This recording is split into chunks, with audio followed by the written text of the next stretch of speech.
On your feet! Get them going!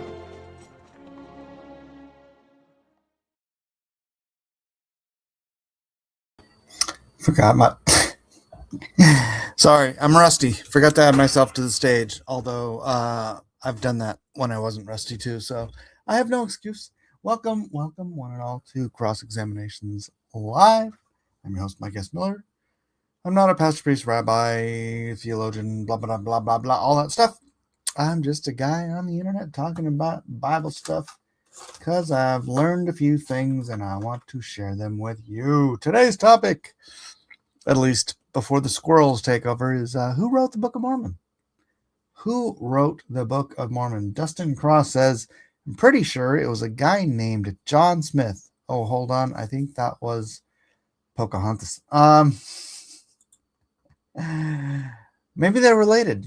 A lot of Smiths related to each other, right? Tree Goblin says, Trey Parker and Matt Stone wrote the Book of Mormon. DJ Peterson says, hopefully not the guy who wrote Hebrews. What's up, DJ, Tex and Cap, Tree Goblin, Amy, Lester, Dustin Cross, BT Zealot, March Hare, and anyone who's not saying hello in the chat. What's up, everybody? Should we just jump into the topic, or should we just say hi for a minute? Hi. And what's up, Joe? Joe K600, our erstwhile Greek Orthodox companion from the other side of the world. I feel like my throat's drying up already. How weird. Tree Goblin has seen the Book of Mormon stage show twice. Best show ever. All right. Book of Mormon. We can let it warm up. There's probably a few more who will jump in a bit. That's true. This I wasn't even going to do a show today. I was busy. I was working on a punk rock punchline drawing. And I was watching a Wiggle Wiggle stream, I guess from yesterday. And the Bible came up as a topic, and I was just I was like, man, I wish I watched this live. I would have jumped in. Because some blowhard on Twitter was saying, you can't prove the Bible, and apparently atheists have the better argument. I don't know what their argument was. Just stupid. But I'm like, I just responded on Twitter that God is axiomatic.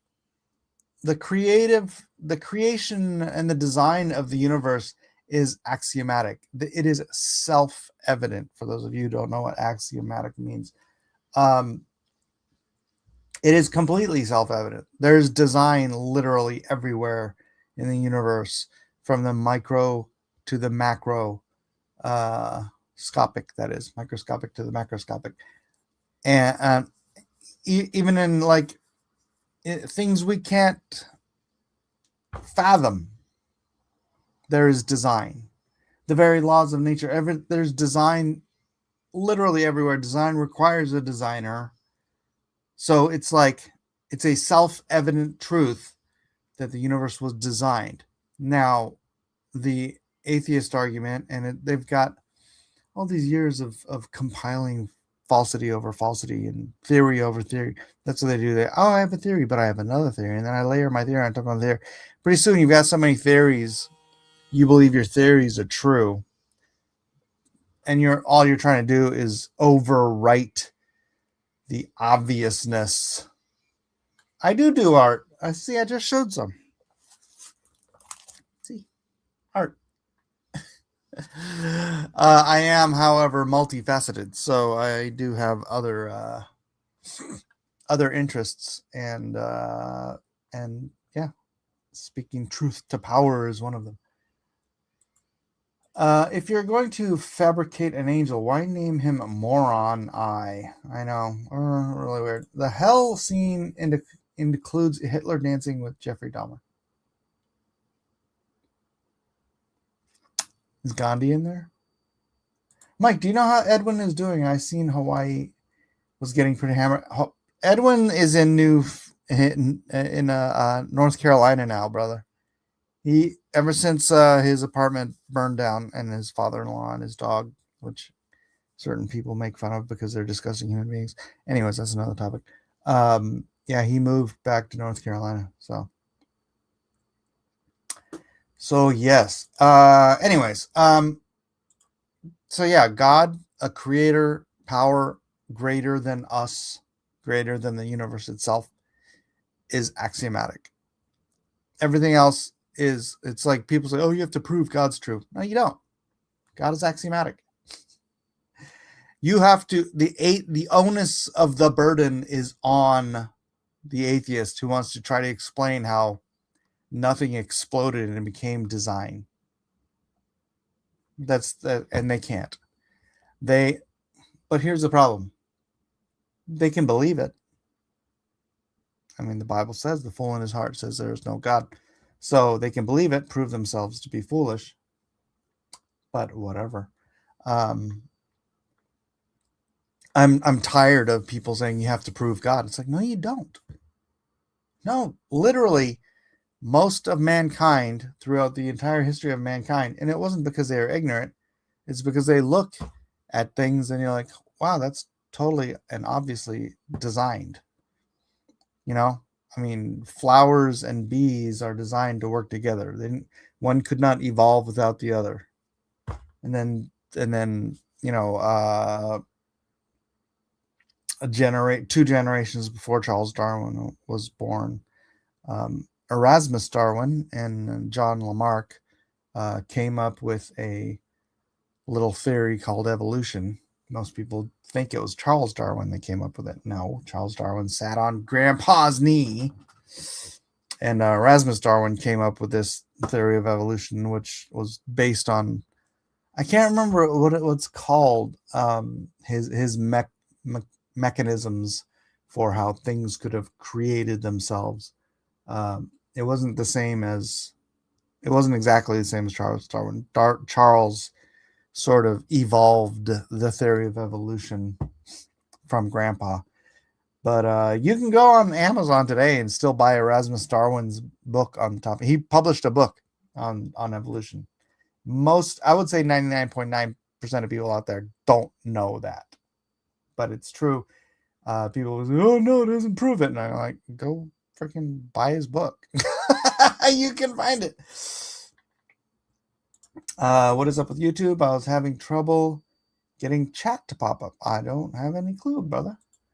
And so, yeah, whenever someone says you have to prove God, no, that's you're in the thin majority of people, the thin minority of people alive today and throughout the entire history of planet Earth that think that God is not axiomatically true.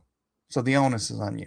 You have to convince us somehow or another that everything from the microscopic to the not even just microscopic, to the atomic, right?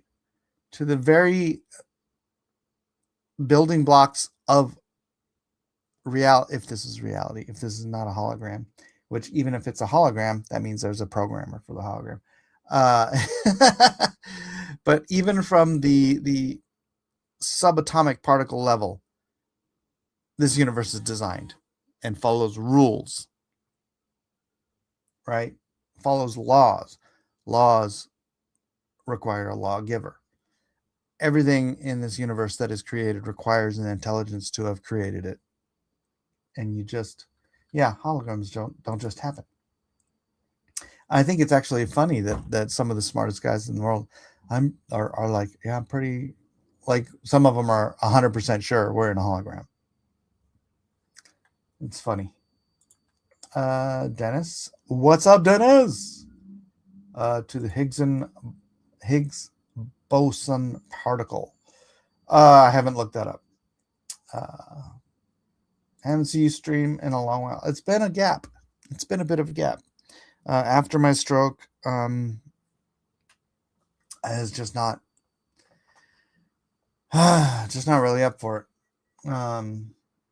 And I'm not really up for doing it every day either. I don't like my voice still isn't comfortable speaking in long durations. It's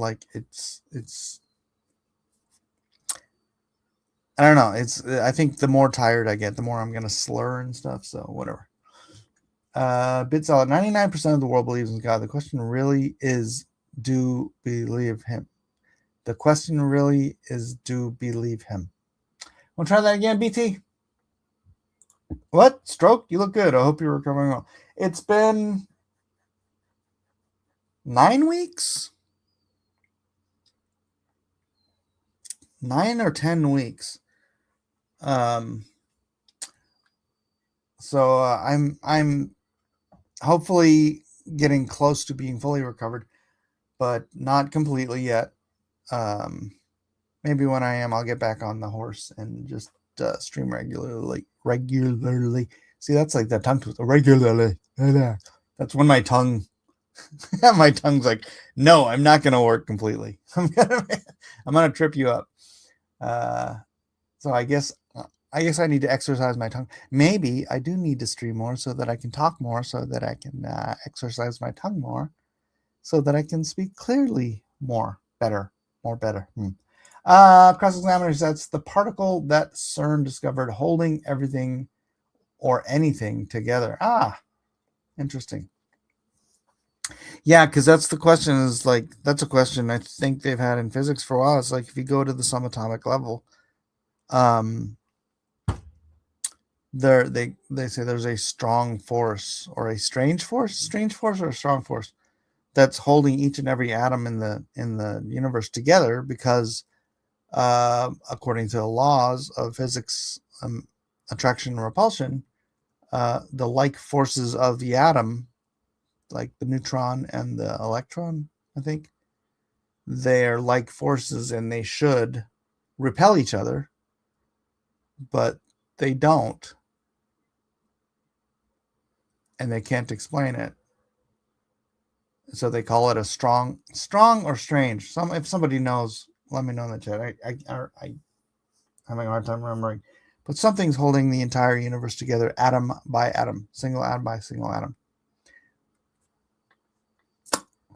That's God. Hate to tell you. You're a trooper, Mike. Oh, thank you. For 9 weeks, you look like you're doing really well. That's great. Thank you, DJ. Wow, I've been out of the loop. Prayers for continued recovery. Thank you.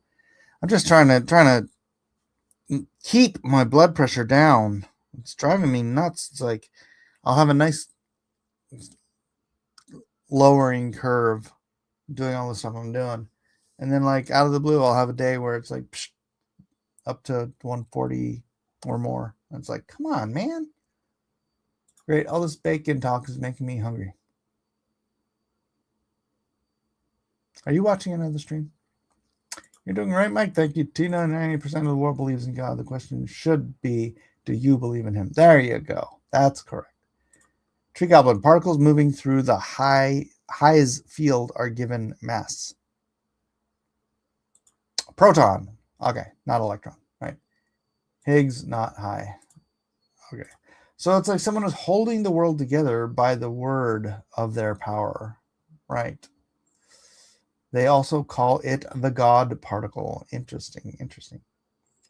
How are the grandkids, Mike? Oh, they're so cute. I spent all day with them yesterday. My daughter has actually been staying with us and her husband for the past couple of weeks. They plan on moving in and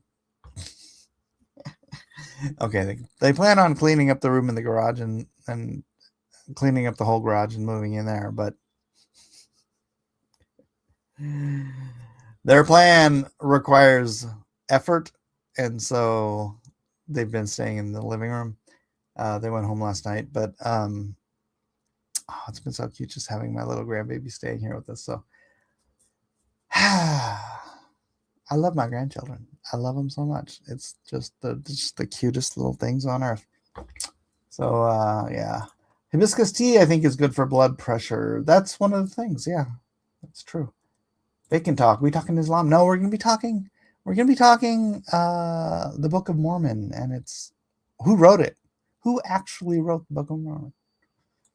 Particles are given mass. I didn't know they were Catholic. Yes. All right. I think we got enough people in here waiting for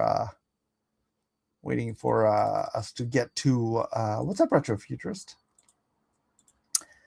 Getting to. Oh, by the way, I want to show you guys something. I know I'm totally discombobulated.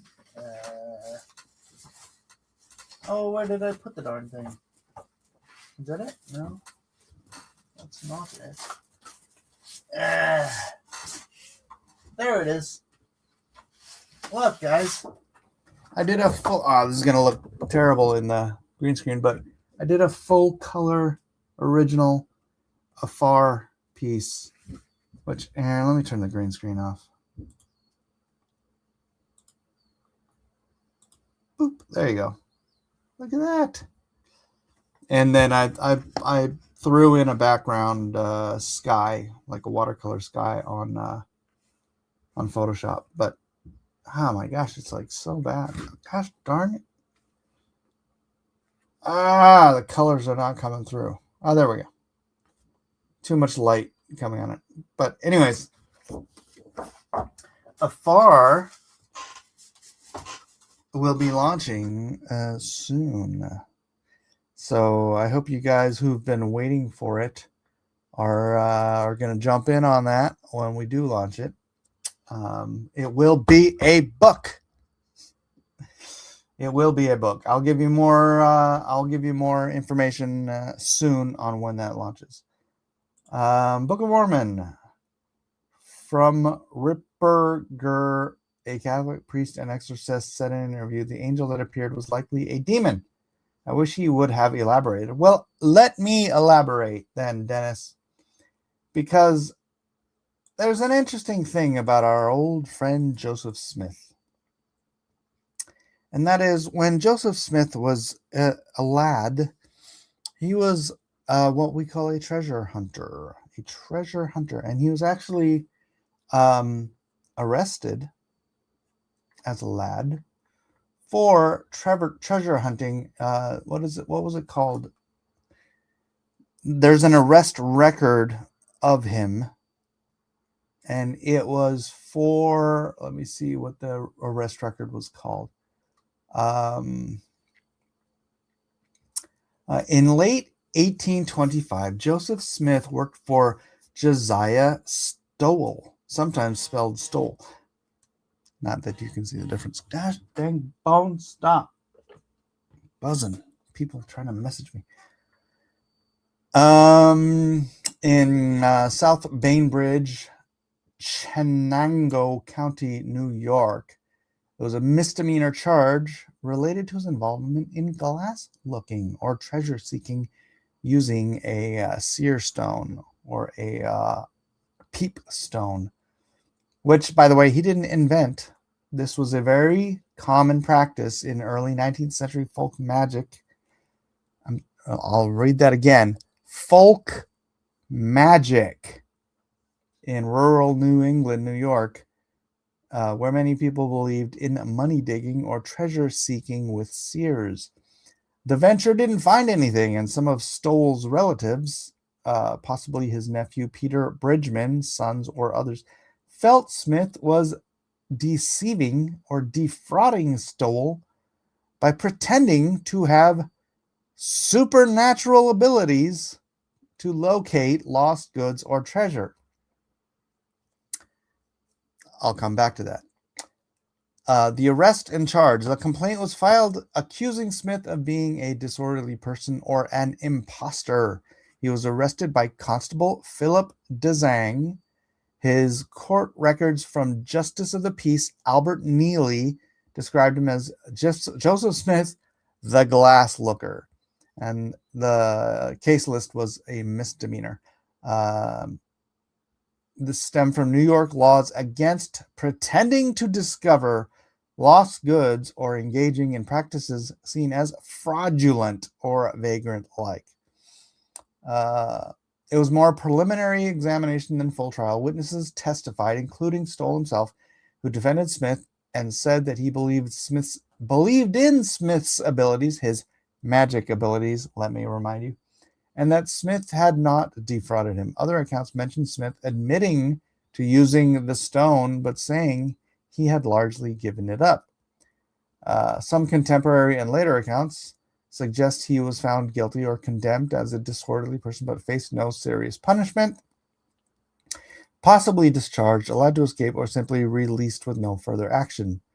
Official Church of Latter-day Saints history describes it as resulting in no serious legal consequences, which means they admit that this is all true, viewing it as part of an early persecution. Early persecution. So before the Book of Mormon was written,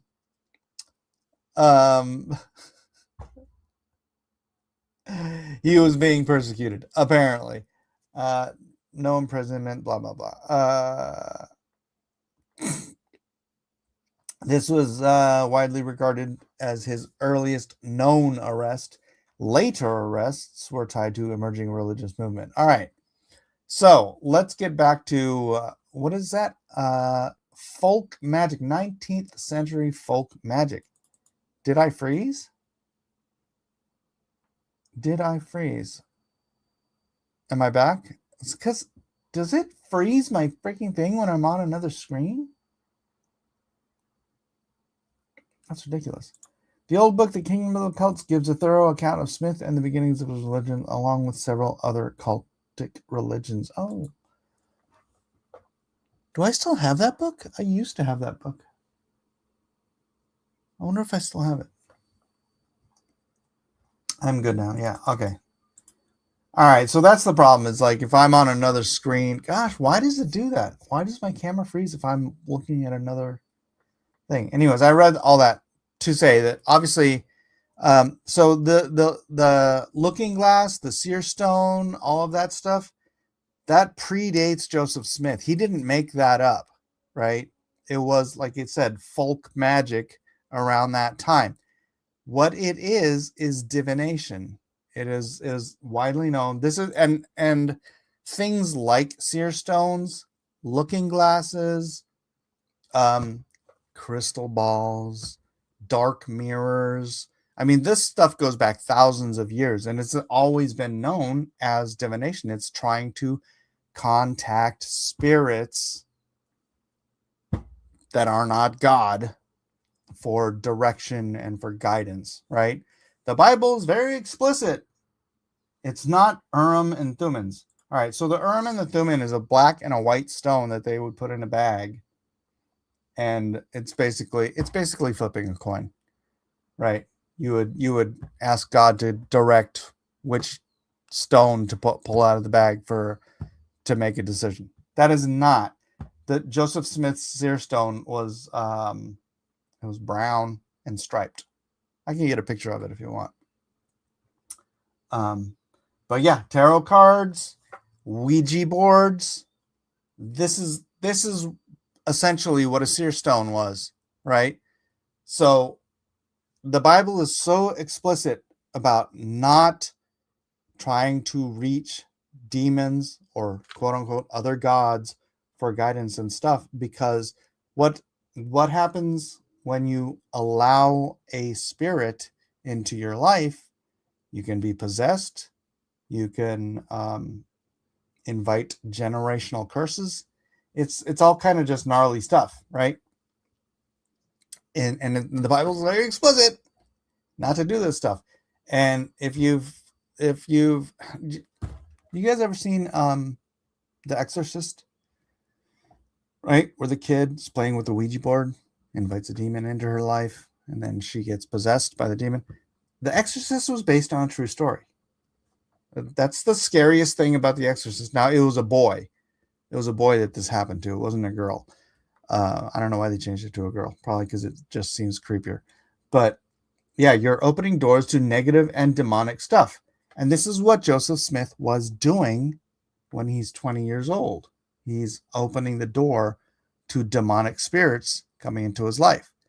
Then you go to the Bible, which obviously specifically says not to do. In fact, I believe it says you're supposed to be killed if you're doing this kind of stuff, because this is dirty stuff. It is just straight up speaking to demons stuff.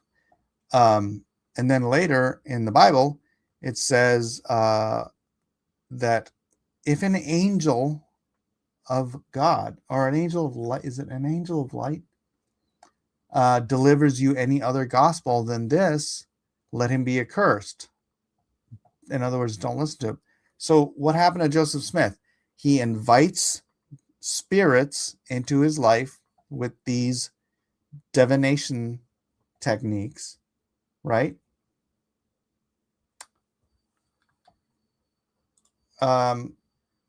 The fruits of the church, so good. Well, that's a interesting question. Let me think about that real quick. But so if you've entertained demons, a demon has come in and a demon has delivered another gospel. And actually, that's the answer. It's the other gospel. It's the gospel that turns you away from the truth of Christ, right? The devil's not stupid, right?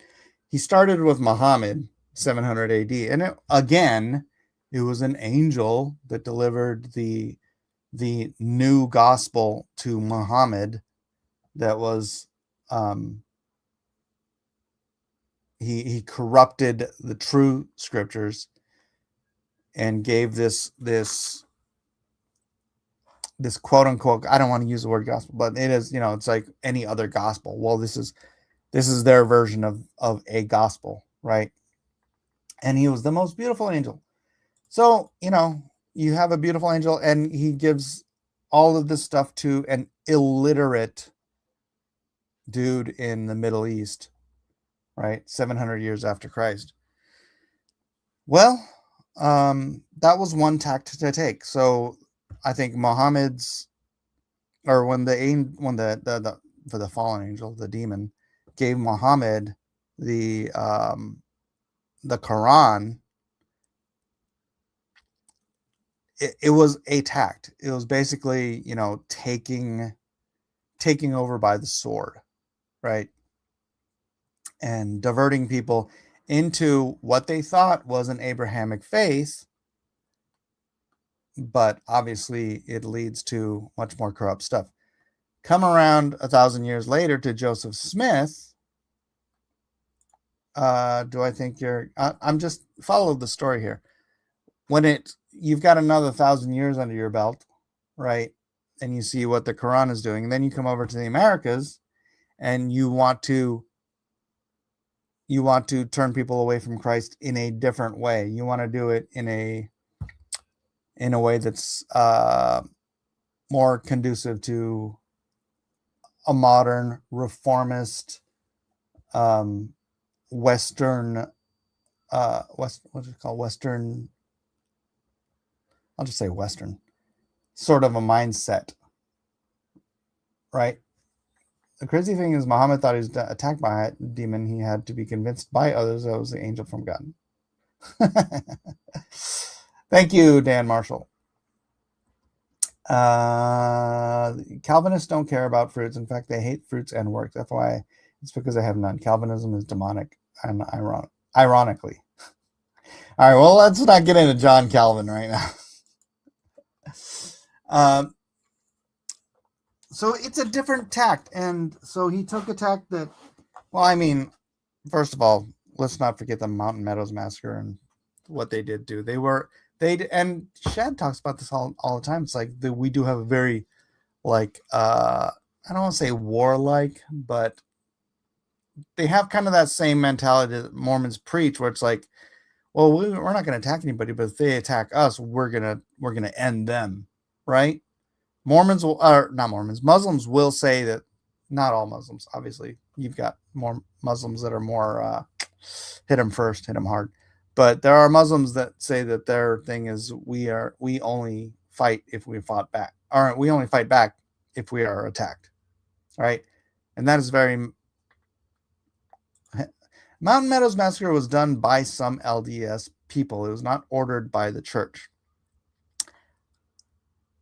It was leaders of that area of the church. It wasn't ordered by Brigham Young, but it was covered up by Brigham Young, You can't deny that because he knew about it, or if he didn't know about it at the time, he found out about it, right? And if he found out about it, then he covered it up because the freaking church covered it up for like 100 years before the internet came out. And D-Rod, if you're my age and you were raised in the Mormon church, you would not have known about the Mountain Meadows massacre until the 90s when the internet started revealing it to people. This is, like I said, I'm the one that told Ethan Van Sciver about the Mountain Meadows massacre, and he didn't believe me because he's my age. Well, he's a little younger, and he was raised in the church, but they didn't tell him. They didn't tell him nothing. They don't tell you stuff like that, but they have to now, and they have to. Not preaching about it is not a cover-up.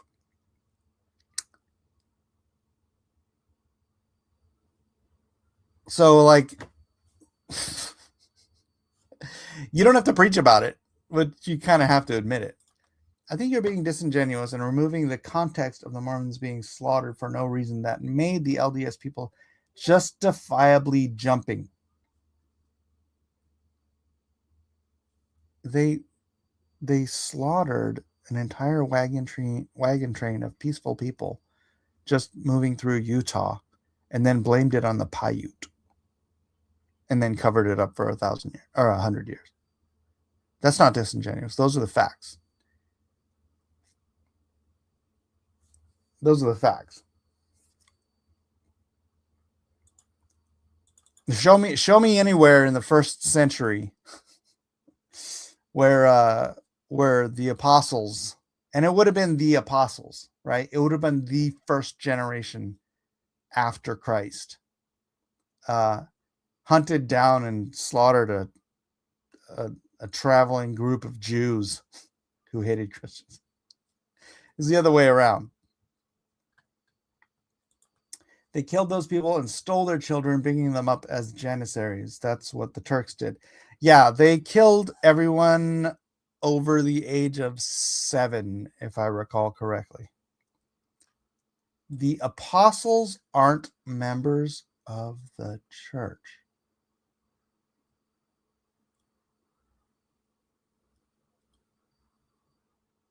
What?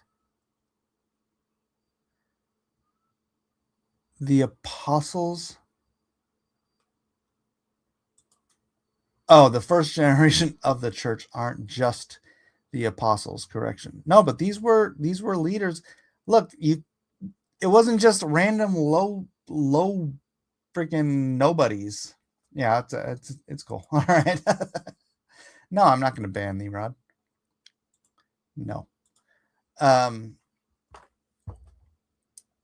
It was leaders of the church. It wasn't the prophet, but it was leaders of the church in that area that slaughtered and then covered up.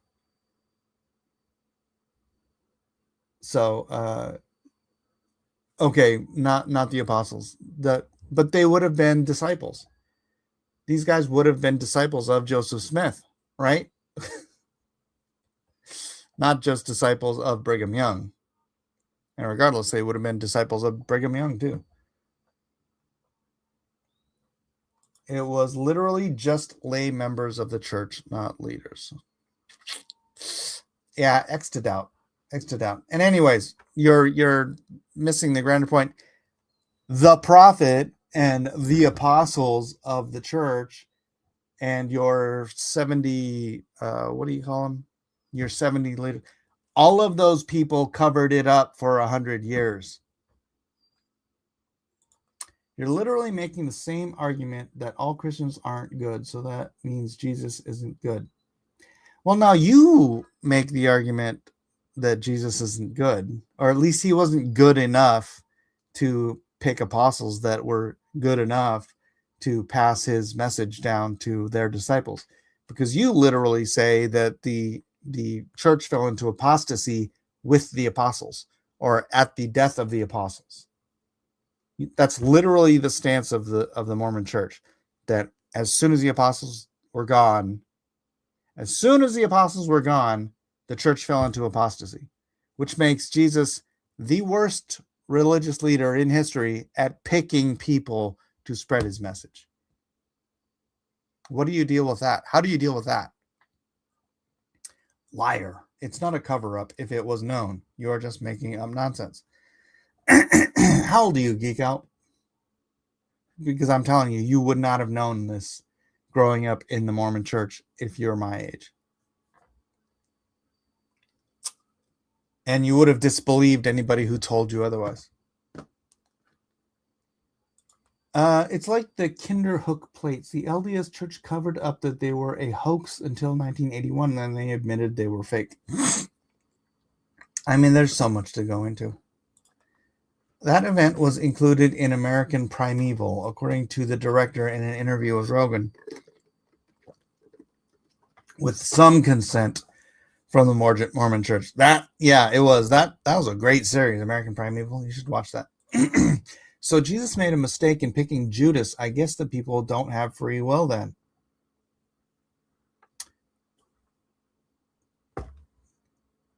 Does that address what I said? We all know why he picked Judas, right? Because it was part of the plan of salvation. So that's a non-argument. Face the argument that I made. He picked 12 apostles. I include Paul in that. As soon as the apostles died, the apostles were so inept in teaching what Jesus wanted them to teach that all 12 of them failed completely to teach what Jesus wanted them to teach. That is the Mormon position. You can't tell me otherwise. I've heard it from freaking every Mormon. The apostles, as soon as the apostles were gone, the church fell into apostasy. What does that mean? Jesus, God on earth, picked the 12 worst possible candidates to spread his good news? Huh? Oh, but Joseph Smith picked perfect apostles, huh? Joseph Smith was so much better at picking followers than Jesus was. Right? Joseph Smith's perfect. Jesus failed. Okay. Mormons not knowing about a random slaughter conducted by random Mormons is not a cover-up. That's silly. Geek Out, I take it you're a Mormon. 500 people saw him ascend. They were apostles. They weren't the 12 apostles. They were disciples. I think there's a difference between apostles and disciples. See, the apostles had disciples. And apparently all 12 of the apostles that Jesus hand-picked, hand-selected, face-to-face, even Paul, who, Jesus saw on the road to Damascus, were all handpicked by Jesus, and they were all complete and total failures to teach his truth. But Joseph Smith was perfect at picking his apostles, except for that one guy that saw him committing adultery right before he said, "Oh, wait, I got another revelation. We should be polygamists." Muslims teach the same thing. I've seen some say that Paul twisted the gospel away from what Jesus taught. Yeah, that's true. That's true. I see a lot of people as if LOL logic is hard for Mike. You're not dealing with what I said. You're not dealing with what I said. Tell me how these 12 handpicked apostles from Jesus were so inept at their job that they couldn't pass the message and the teachings of Christ one generation. Not one single generation could they pass their teachings without falling into apostasy. Tell me.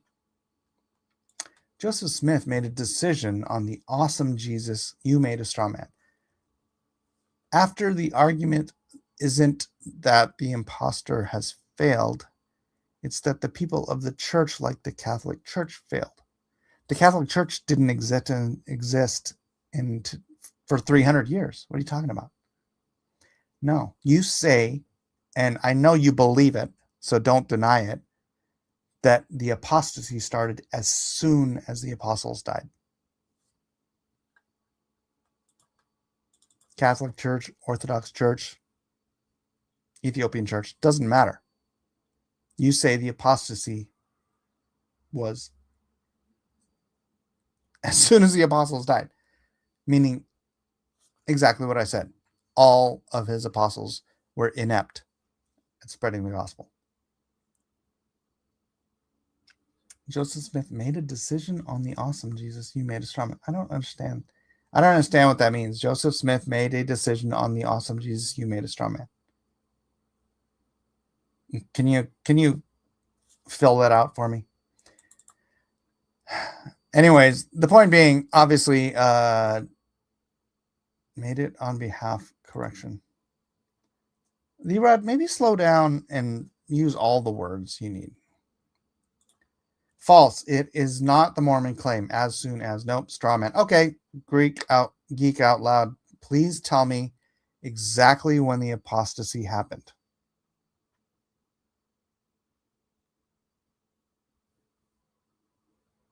I do not believe the apostasy happened after Jesus' diagram. I just think the people following the apostles weren't listening very well.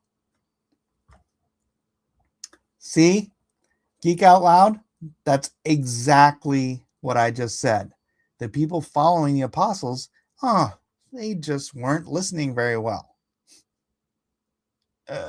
So, which means the apostles failed to teach them very well. There is no date of the apostasy. Well, you have to put a line on it, because the early church fathers were following the teachings of, as in the direct disciples of the apostles had teachings, and you guys believe, because they were tending towards Trinitarianism, right? They were teaching the Trinity, that they were in apostasy right out of the gate. Right out of the gate.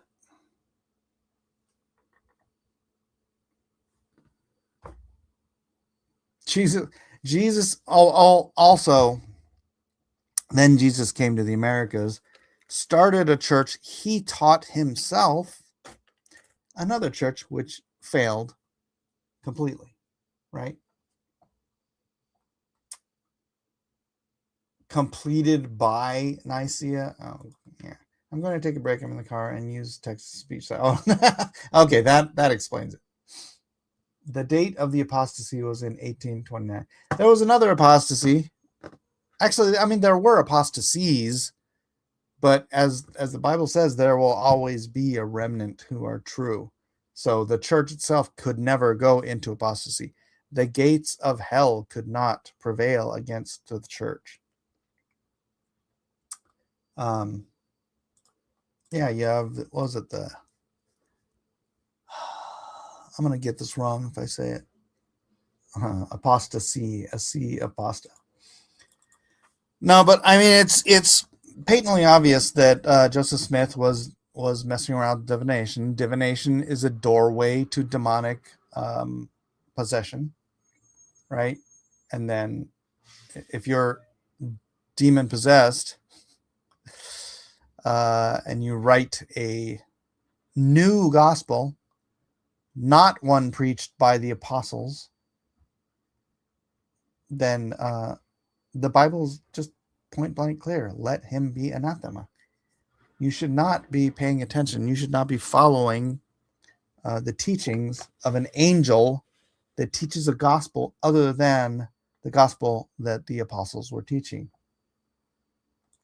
If you think Mormonism is demonic, I think it's sly. I don't think it's satanic in then like they're trying to teach you to do evil things. I think it's a sleight of hand. It's like Joseph Smith. Look, man, Joseph Smith bro stole his followers' wives. Is that something Jesus would teach? That's certainly not something that the Bible teaches, because the Bible teaches explicitly that if you're a leader of the church, you are to be the husband of one wife, one single wife. And it says it, I think, 3 times. If you're to be a deacon, if you're to be a bishop, if you're to be a pastor, you are to be the husband of one wife. Clear as day teaching.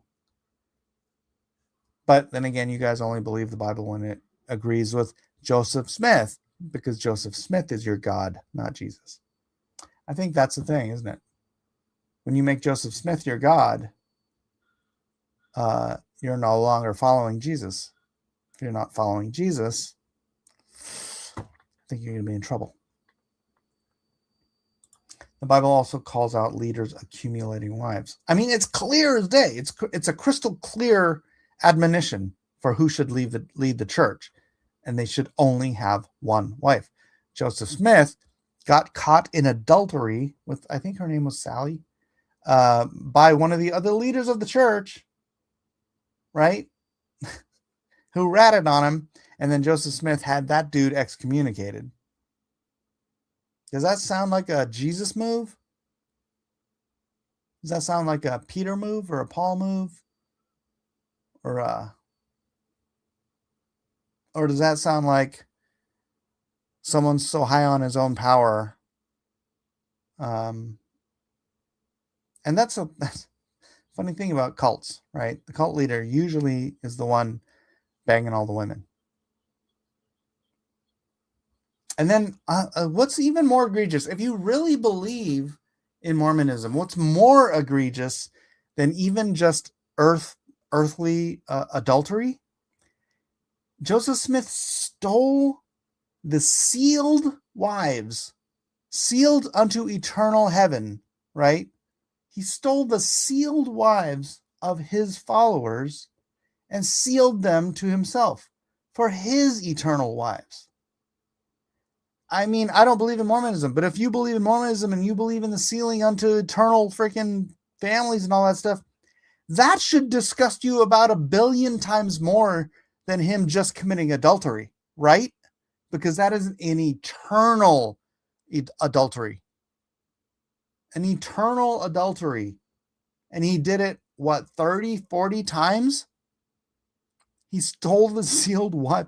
He would send his followers out on missions, and then while they were gone, he'd be like creeping up, hey, Sarah Jane, God told me that you should be sealed to me eternally. But I'm already sealed to Jim.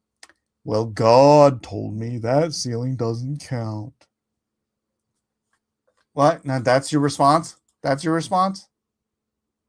That I'm obsessed? Rather than you thinking about that and saying, wow, that is kind of the most effed up thing a leader in a church could do, is eternally steal another man's eternally sealed wife. And Joseph Smith did it dozens of times. Rather than you thinking about that, you ask me why I'm obsessed with Mormonism. You want to meditate on that for a bit? Why is it you're deflecting what should be your outrage to Joseph Smith onto questioning why I'm obsessed with Mormonism? Huh?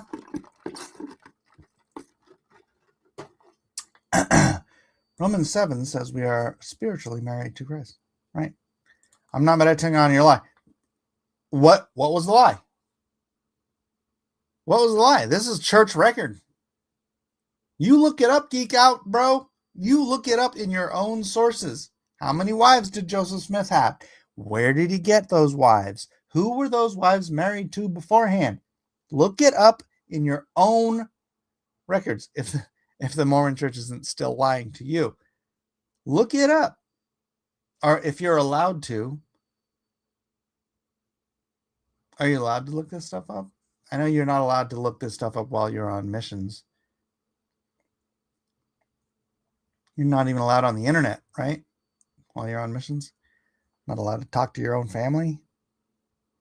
Not allowed to look up all these questions.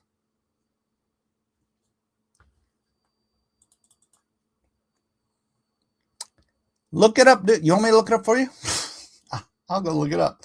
Let's get into it.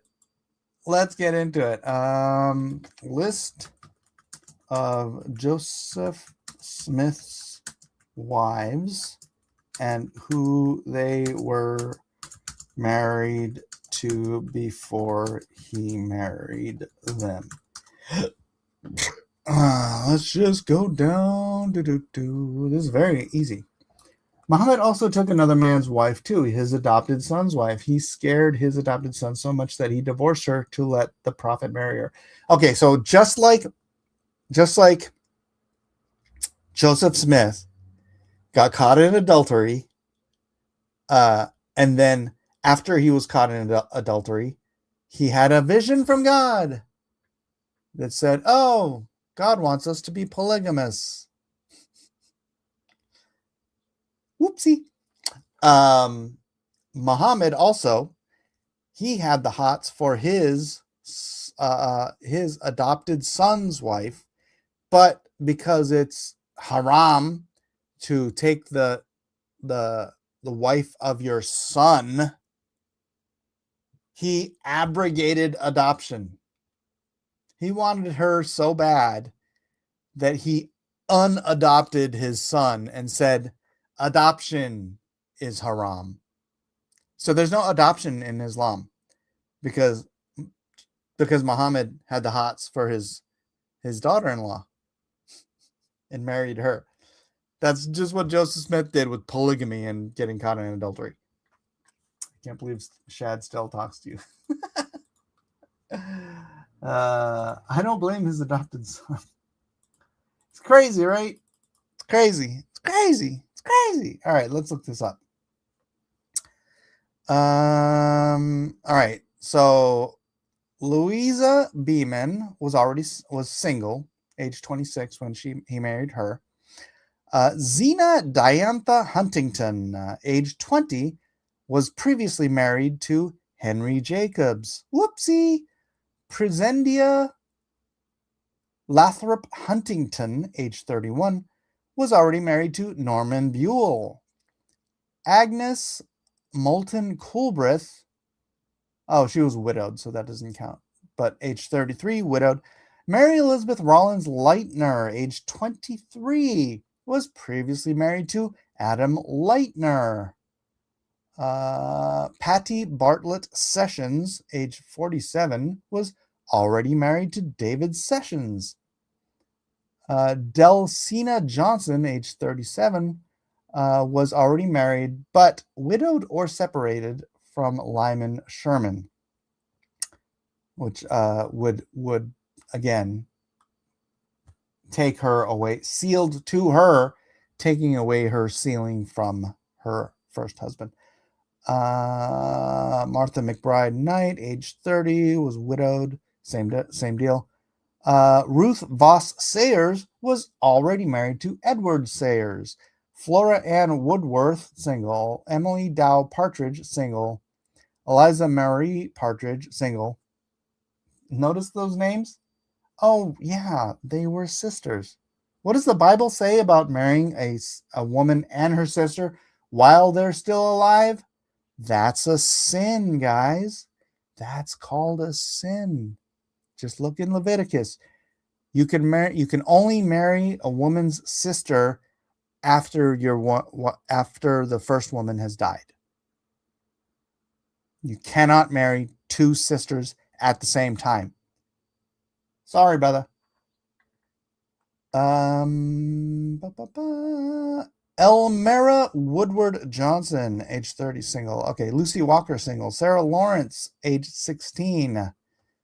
Not that that's a big deal. Oh, but Maria Lawrence, age 20, the sister of Sarah Lawrence. So, again, didn't Jacob do that? Yeah, he did, but that was prior to the Mosaic Law. There's Mosaic Law. Bro, people would marry literally their own sisters prior to the Mosaic Law. Helen Mar Kimball, single. All right, age 14. Look, I'm not going to judge. This was a long time ago. Age 14 was in the window. Hannah Ellis, age 19, single. Elvira Ann Cowles Holmes, age 25, married or widowed to Jonathan Holmes. Rhoda Richards, Olive Gray Frost, single, widowed. Melissa Lott, single. Nancy Maria Winchester, age 15 to 16, single. Already married women. I think I already listed them. So how many are there? 1, 2, 3, 4, 5, 6, 7, 8, 9, 10.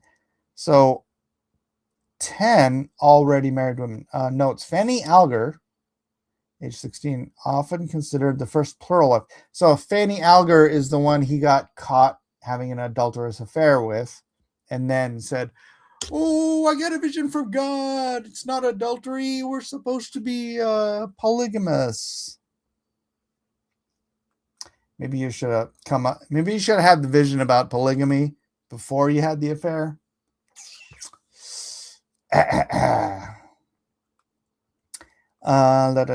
Plural marriages were religious sealings for eternity, not civil. Which, again, to my mind, if you are a Mormon and you believe in eternal sealings, that should be way, way more offensive to you. These are all true. You can look these up yourself, guys. You can look these up yourself.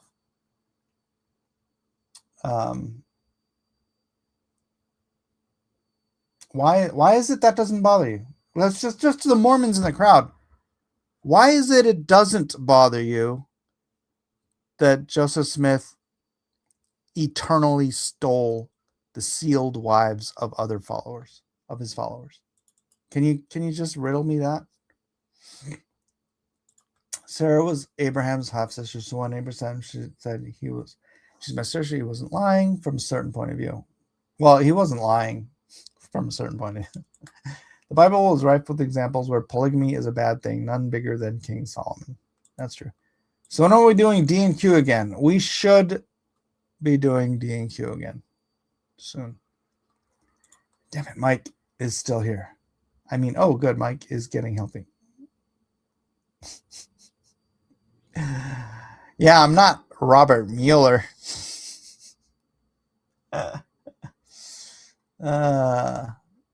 Sorry, again, the people that are getting their feathers ruffled about Trump saying he's glad Robert Mueller is dead. The dude witch hunted him for years, destroyed lives, so much that one of the guys he was witch hunting killed himself.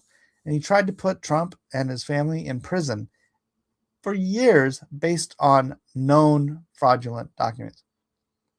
I'm not going to blame Trump at all for being glad he's dead. At all.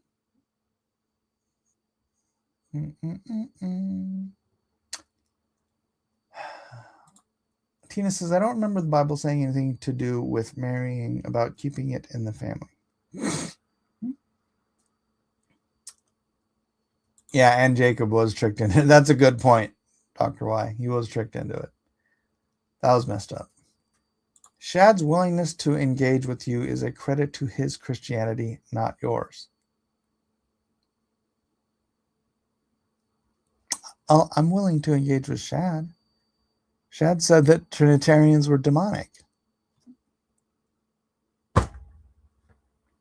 So Shad obviously thinks that I'm demonic, or I believe a demonic thing. So if I believe that he believes a demonic thing, it's a wash.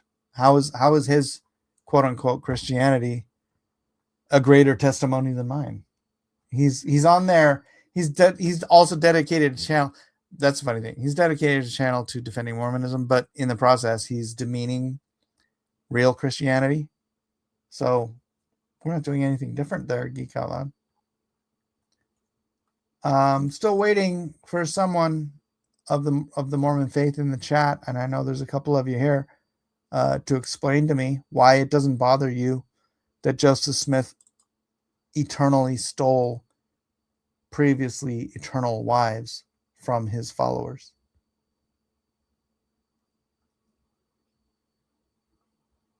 Anyone? Trust me, Mike is more than willing to engage. I've seen it firsthand. Yeah.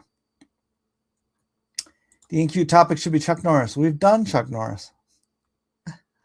Chuck Norris roundhouse kick the treasonous Mueller straight to hell. Ooh. Ooh, ah. I guess I'm not going to get an answer to that because this is what we call, oh, darn it, the cognitive dissonance. Cognitive dissonance, where Mormons understand that an eternal sealing is so, it's vital. It's of vital importance to their faith, right? I'm going to get married to this woman and be eternally sealed to her throughout all the heavens that I may travel to. She will be my eternal spirit goddess wife that I can populate another planet with. And yet, Joseph Smith outright stole the eternal wives of his followers, who had to be okay with it because they thought of him as God, which basically is what they do. Who wrote the Book of Mormon? Some demon, Thomas, honestly. Some fallen angel. Which is it? Did Joseph Smith do polygamy for sex or for the eternal stealing? Both. The first one was for sex. Fanny Alger. He was just banging her. Got caught banging her. Got report. His one of his, and it was one of the highest up guys. I can't remember his name, but one of like the highest up guys in the church is the one that saw them banging in the barn, and then told his wife, I think. And then Joseph Smith kicked him out of the church. Like, how dare you? It is a great sin to catch me committing adultery. But Mormons don't care about that because they think, because Joseph Smith is their idol. That same angel that wrote the Quran. Yeah, in all likelihood. Just taking a different tact on spreading another gospel. Pick a narrative, bro. What did I change? What did I change? What changed in what I said? While we were talking about overextension of roles, how about the Pope saying bombing the Iranians was anti-Christianity? I don't listen to the Pope. The Pope is not my spiritual leader. He was the American Muhammad. They do call him the American Muhammad. So some of these polygamous wives were for the sex. I'm imagining the older ones were, I don't know, because they made a great fruit cake. I don't know why he stole the older ones. But there were a handful of older ones that were probably a little older than you'd be like, hey, get in my sack. But regardless, that's still an eternal stealing. Eternal stealing, which, look, Geek Out Loud won't address. He won't address it. But you know what? It's going to gnaw at your brain. It's going to gnaw at your brain until you realize what a sinful, selfish person Joseph Smith was. Anti-Mormons say Smith did it for sex unless he didn't consummate. Then they changed the narrative. Well, that's what I'm saying. The older ones, I sincerely doubt. Fanny Alger, who obviously he was caught in an adult in the act with, it was for sex. Both things can be true at the same time. He can have different motivations for stealing other men's wives. But it doesn't change the fact that he stole their eternal wives. Geek Out Loud, why aren't you addressing that fact? Why is that not sinking into your thick skull? Joseph Smith published a book in 1830 stating he translated it from these plates by the gift and power of God. Right. In a better universe, Joseph Smith was an early American fantasy writer. Yeah. Eternal stealing is not a thing, bro.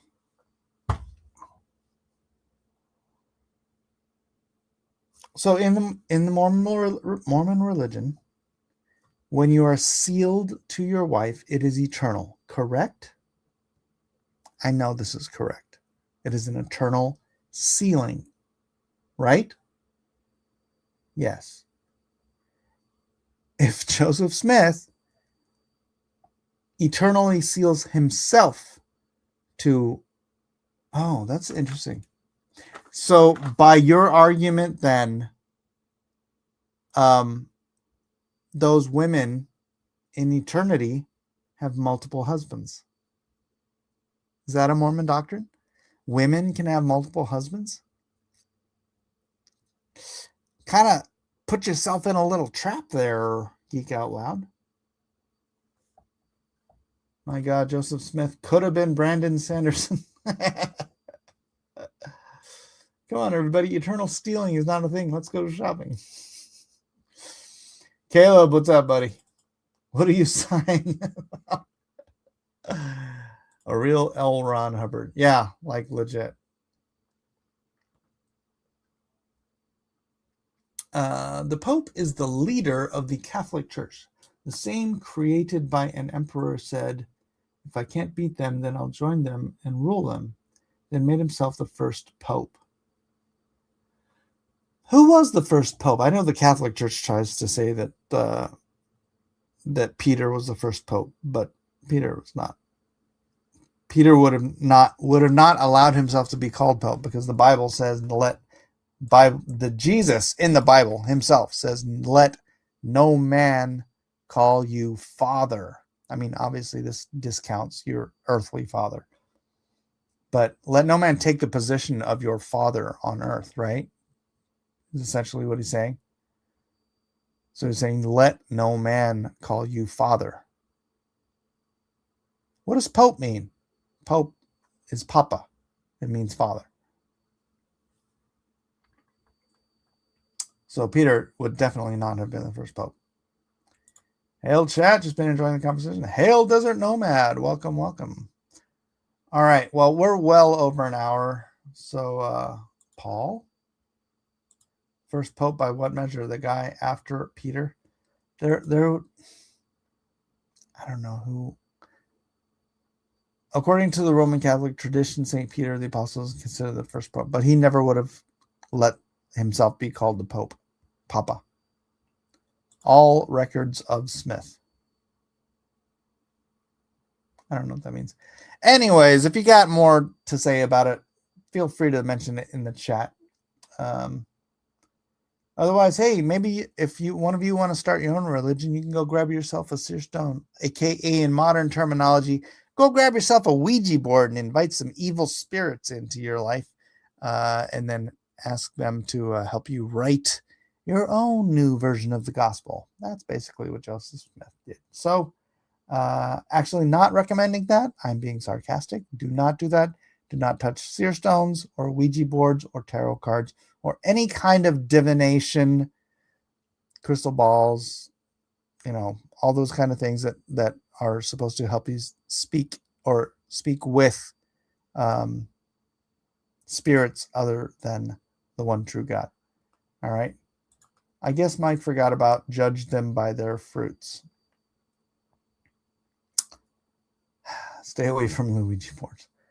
I didn't forget about it. The conversations just went all over the place. So if you want to jump back into the Discord or just ask in the chat or in the thing, I can't keep talking. My voice is already dragging out. So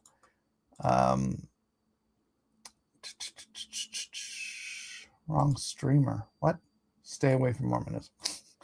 All right. Anyways, that's it. Thanks, guys. If you have questions, leave them in the comment section. I'll address those. So, Joseph Smith had some very sour fruits. Yeah, stealing wives, committing adultery, not the best of fruits. All right. God bless you guys. We'll see you later.